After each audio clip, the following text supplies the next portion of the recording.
दोस्तों, मेरा नाम है मधु और मैं आपका स्वागत करती हूँ अपने चैनल गेन नॉलेज अड्डा पे। आज मैं इस वीडियो में आपके लिए लेके आई हूँ प्राचीन भारतीय इतिहास के स्रोतों से साहित्यिक स्रोत। इससे पहले भी मैं पुरातात्विक स्रोत पे 2 वीडियो ला चुकी हूँ और कल मैंने साहित्यिक स्रोतों का परिचय और उसमें बहुत ही विस्तृत रूप में मैंने ऋग्वेद को कवर किया है। तो अगर आपने उस वीडियो को नहीं देखा है तो आप जाकर देख सकते हैं, ताकि जब आप ये वीडियो देखें तो आपको बहुत अच्छी तरह से समझ आए। आज मैं इस वीडियो में 3 टॉपिक कराऊंगी, जिसमें है जो 3 वेद बचे हुए हैं, क्योंकि ऋग्वेद का तो मैंने पहले करा दिया है, तो इसलिए जो 3 वेद हैं, सामवेद, यजुर्वेद, अर्थवेद, उन तीनों को हम इसमें एक एक करके देखते हैं। तो चलिए इस वीडियो को शुरू करते हैं। सामवेद, जो सामवेद की रचना है वो 1000 ईसा पूर्व से लेके 500 ईसा पूर्व के बीच की रचना है। जो बाद के जो ऋग्वेद के बाद जो तीनों ग्रंथ की रचना हुई है, जिसमें यजुर्वेद, सामवेद और अर्थवेद है, वो 1000 से 500 ईसा पूर्व के बीच में हुई है उनकी रचना।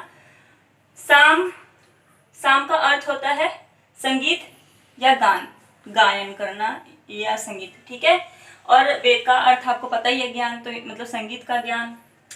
इसमें यज्ञों पर गाई जाने वाली मंत्रों, ऋचाओं का संकलन है। जो इन मंत्रों का उच्चारण करते थे, मतलब जो सामवेद में मंत्र हैं, उनका जो उच्चारण करने वाले ब्राह्मण होते थे, उन्हें उद्गाता कहा जाता था, या उद्धात्री भी कहा जाता था। कई पुस्तकों में दिया है उद्धात्री और कहीं उद्गाता। तो अगर दोनों आए, अगर कभी एग्जाम में पूछ लेता है कि इनके जो गायन करने वाले ब्राह्मण कौन थे, उनको क्या बोला जाता था, जो उच्चारण करते थे इन मंत्रों का, तो आप इन दोनों अगर ऑप्शन हो तो आप टिक कर सकते हैं। सामवेद में सर्वप्रथम बार, जो सामवेद है उसमें सर्वप्रथम बार जो 7 स्वर हैं, भारतीय संगीत के 7 स्वर हैं, उनका वर्णन मिलता है। वहीं से उनकी जानकारी, जो 7 स्वर हैं, उनकी जानकारी प्राप्त होती है। सामवेद को भारतीय संगीत का जनक भी माना जाता है और गंधर्व वेद सामवेद का उपवेद है।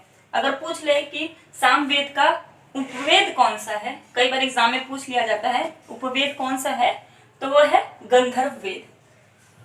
सामवेद में जो मंत्र हैं, कुल मंत्रों की जो संख्या है वो 1549 है, मतलब 1549 मंत्रों का इसमें वर्णन किया गया, संकलन किया गया है। इसमें जो 75 मंत्र है, कई पुस्तकों में 78 भी दिए हुए हैं, पर जो सर्वमान्य है वो 75 मंत्र हैं, वो इसके मूल मंत्र हैं। बाकी जो मंत्र बचे वो सारे ऋग्वेद से उद्धृत किए गए हुए, मतलब ऋग्वेद से लिए गए हैं। इसके ब्राह्मण जो ग्रंथ हैं, इसके कई बार ब्राह्मण ग्रंथ पूछ लिए जाते हैं। मोस्टली उपवेद पूछेंगे, या इसमें सामवेद में क्या है, या पूछेंगे भारतीय संगीत का जनक कौन सा वेद है। ऐसे जो प्रश्न आते हैं तो आप इसमें देख सकते हैं, आपके यहाँ से कवर हो जाएंगे। जिसमें जो इसका ब्राह्मण ग्रंथ है, अगर पूछ ले ब्राह्मण ग्रंथ कौन कौन सा है, तो पंचविशा इसका ब्राह्मण ग्रंथ है, जिसको जैमिनीय तथा एक तांड्या है, मतलब 2 ब्राह्मण ग्रंथ है जिसमें पंचविशा, तांड्या। पंचविशा की जगह आप जैमिनीय अगर आए तो उसको भी टिक कर सकते हैं। इसके उपनिषद ग्रंथ जो हैं, जो इसके उपनिषद ग्रंथ हैं, प्रत्येक ऋग्वेद के उपनिषद ग्रंथ भी हैं और अनेक ग्रंथ भी हैं। तो जो उपनिषद ग्रंथ है वो छांदोग्य उपनिषद है, आपने सुना भी होगा। छांदोग्य उपनिषद जो ग्रंथ है वो किसका उपनिषद ग्रंथ है, तो वो सामवेद का है। जैमिनीय उपनिषद ग्रंथ इसका दूसरा ब्राह्मण ग्रंथ है, नहीं सॉरी उपनिषद ग्रंथ है। सामवेद के 2 मुख्य भाग हैं, आर्चिक एवं गान। जो सामवेद के जो 2 भागों में इसको विभाजित किया गया है, पहला जो है वो आर्चिक है, दूसरा है ज्ञान है। और जो सामवेद की शाखाएं हैं वो कौथुमीय, पहली 3 शाखाएं हैं, कौथुमीय, जैमिनीय और राणायनीय। कौथुमीय, जैमिनीय और राणायनीय सामवेद की 3 शाखाएं हैं। तो हमने इसमें देखा कि जो सामवेद का उच्चारण करते थे उन्हें उद्गाता या उद्धृत कहा जाता है। इसका जो उपवेद है वो गंधर्व वेद है। इसमें जो मंत्रों की संख्याएं हैं वो है 1549 और इसके 75 मंत्र जो मूल है, बाकी सब ऋग्वेद से लिए गए हैं। इसके जो ब्राह्मण ग्रंथ है वो पंचविशा, जैमिनीय और तथा तांड्या है। इसके उपनिषद ग्रंथ है वो छांदोग्य उपनिषद और जैमिनीय उपनिषद हैं। और सामवेद के जो 2 मुख्य भाग हैं वो है आर्चिक एवं गान है। और इसके 3 जो शाखाएं हैं, कौथुमीय, जैमिनीय और रामायणीय, इनके 3 शाखाएं। तो ये तो हमने सामवेद कर लिया। अब मैं यजुर्वेद करेंगे और अर्थवेद करेंगे। तीसरा वेद है वो यजुर्वेद है, जिसकी रचना 1000 से 500 ईसा पूर्व के बीच में हुई है। और इसमें जो है जिन मंत्रों का उल्लेख किया गया है, वर्णन किया गया है, ये रचनाएं संकलित किया, जिन मंत्रों का संकलन किया गया है वो अनुष्ठानों, कर्म कांडों, बलि, प्राचीन काल में बलि प्रथा विद्यमान थी, तो बलि आदि पे जो अनुपालन किए जाते थे मंत्र, उनका इसमें संकलन है। किसका? कर्मकांड पे, अनुष्ठानों पे और बलि प्रथा पे।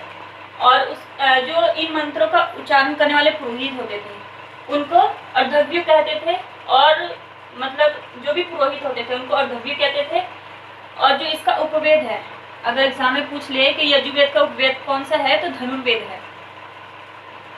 यजुर्वेद के 2 ब्राह्मण ग्रंथ है। दोनों ब्राह्मण ग्रंथ में जैसे पहला है शतपथ ब्राह्मण ग्रंथ और दूसरा तैत्तिरीय ब्राह्मण ग्रंथ। यजुर्वेद के 3 उपनिषद ग्रंथ भी हैं।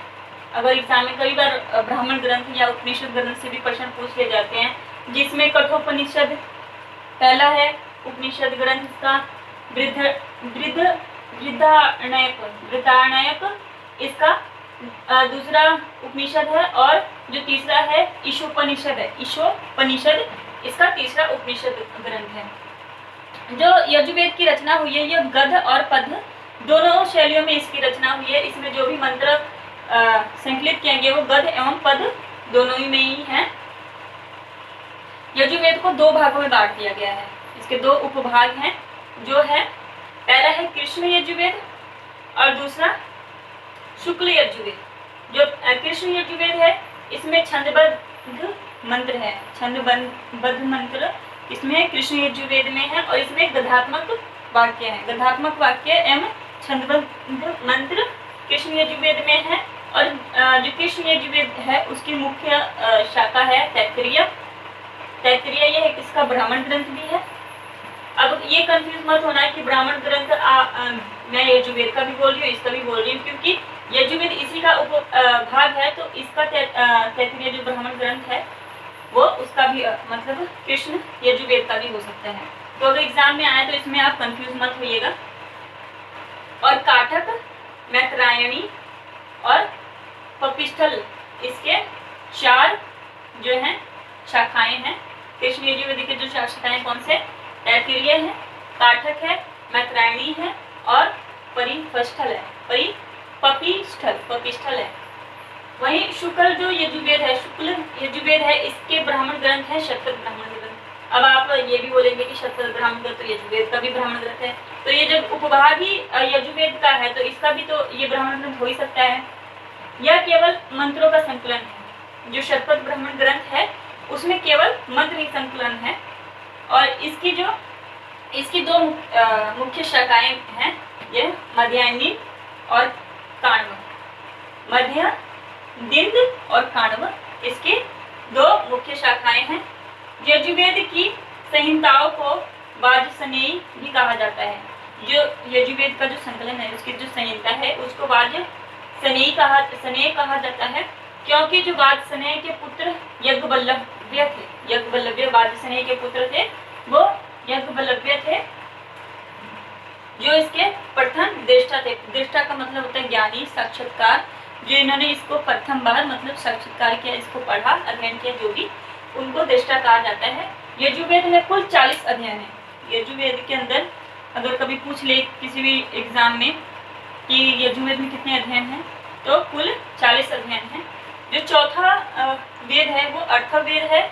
अर्थवेद में पहली बार लौकिकता की झलक मिलती है, क्योंकि जो 3 वेद है, ऋग्वेद, सामवेद और यजुर्वेद, ये तीनों वेद परलौकिकता पे मतलब देवी देवताओं पे आधारित है। उनकी स्तुतियों में जो मंत्र उच्चारण किए जाते थे वो उनका उसमें संकलन किया गया है। एकमात्र यह अर्थवेद ही ऐसा ग्रंथ है, वैदिक ग्रंथ है, जिसमें लौकिकता से संबंधित झलक मिलती है। यह सबसे बाद में रचा गया है। आपको पता है सबसे पहले कौन सा वेद रचा गया? तो ऋग्वेद है। अगर पूछे सबसे बाद का रचा हुआ वेद कौन सा है, तो अर्थवेद है।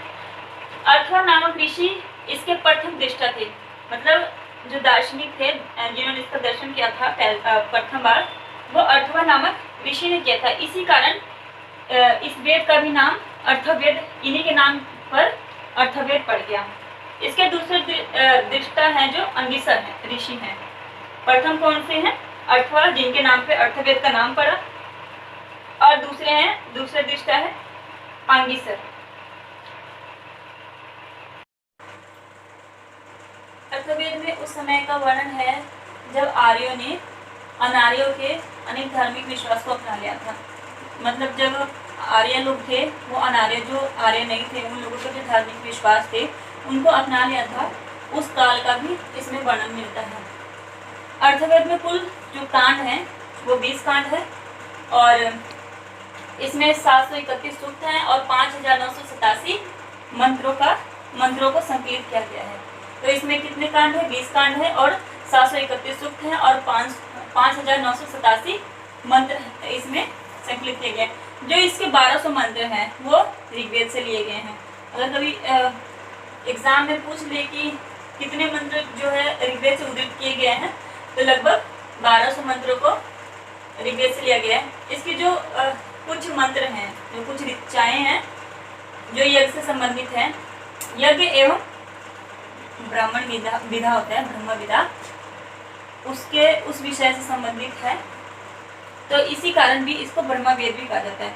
अर्थवेद को ब्रह्मवेद भी इसलिए कहा जाता है क्योंकि जो इसमें कुछ मंत्र हैं वो ब्रह्म विषय है और यज्ञ से संबंधित है, इस कारण इसको ब्रह्मवेद भी कहते हैं। इसके पाठनकर्ता जो इसका पाठ करते हैं उनको ब्रह्मा कहा जाता है। जो इसके मतलब जो पाठक होते हैं उसको ब्रह्मा कहा जाता है। जो इसका उपवेद है, अर्थवेद का जो उपवेद है वो अर्थवेद है। देखिए इसमें कंफ्यूजन होना, अर्थवेद का उपवेद अर्थवेद है, और ब्राह्मण जो ग्रंथ है इसका, अर्थवेद का जो ब्राह्मण ग्रंथ है वो गोपथ है, गोपथ इसका ब्राह्मण ग्रंथ है। जो इसके उपनिषद ग्रंथ है ये मुंडकोपनिषद है, मुंडकोपनिषद, प्रश्नोपनिषद और मांडुक्य उपनिषद है। ठीक है, तो इसके जो 3 उपनिषद हैं, मुंडकोपनिषद, प्रश्नोपनिषद और मांडुक्योपनिषद है।